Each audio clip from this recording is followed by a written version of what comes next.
Kọmishọna steeti na-ahụ maka mmụta Ọkammụta Ngozi Chuma Ude emeghepụgo amụma ịzụlite ụmụ akwụkwọ n'inwe ọrụ aka.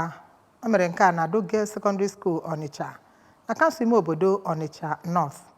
Ka anyị sonyere Ifunanya Nwankwọ ka o wetara anyị akụkọ a. Ọkammụta Chuma Ude nke onye nọchitere anya ya bụ Onitsha Zonal Director of Education PPSSC Lady Josephine Igbanugo mere ka amata na ịkụzi ya bụ aka ọrụ site n'aka onye isi ụlọ akwụkwọ a Oriakụ Chinelo Okocha bụ nnọọ nke magburu onwe ya ma bụrụ nke dabara adaba n'usoro ọchịchị Gọvanọ Chukwuma Soludo, otu onye ntorobịa inwe aka ọrụ abụọ ma bụrụ nke ga-ekepụta ọrụ tụkwasị na ntammụta ha nwegasịrị. Ọ bụkwazi nke ọ kọwara dịka nke ga-emejupụta ụmụ akwụkwọ ndị a n'ike ịbụ ndị ga-akwụdonwuru onwe ha n'ọdịnihu. N'aka nke ya, Kọmishọna na-afụ maka nkwalite ndị ntorobịa na Anambra Steeti Honorable Patrick Aghamba nke onye nọchiri anya ya bụ Maazị Patrick Egwuatu mere ka amata na nkụzi aka ọrụ dịgasị iche iche bụ nke ga-eweta ụsa nye mpụ na arụrụ dịgasị iche iche ma dọpụta ndị ntorobịa n'okporo ụzọ nakwazi n'ohi na amadịgasị iche iche na steeti a.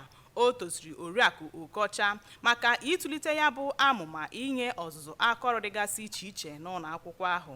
N'okwu ya na ya bụ mmemme, onye isi ụlọ akwụkwọ a Oriakụ Chinelo Okocha mere ka amata na mbunuche o ji wee na-eme ya bụ ọzụzụ ịkụzi aka ọrụ dịgasị iche iche bụ imejupụta ụmụ akwụkwọ ụmụ nwaanyị a n'aka ọrụ dịgasị iche iche.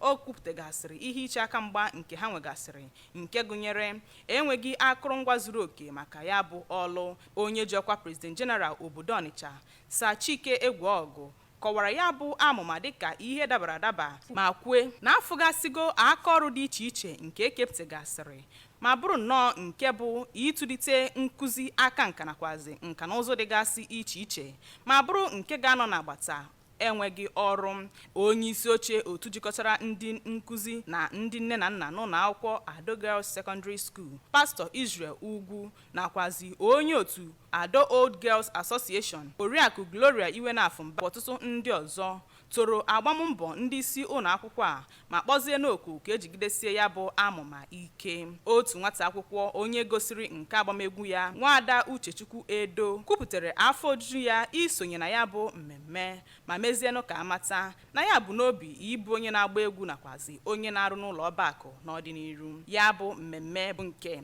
ịgbape ya bụ amụma nkụzi aka ọrụ, egwu nnabata egwu nkịtị agbara nakwazi ejije mere ka ọ daa ụda. Ifunanya Nwankwọ n'akụkọ ụwa ABA.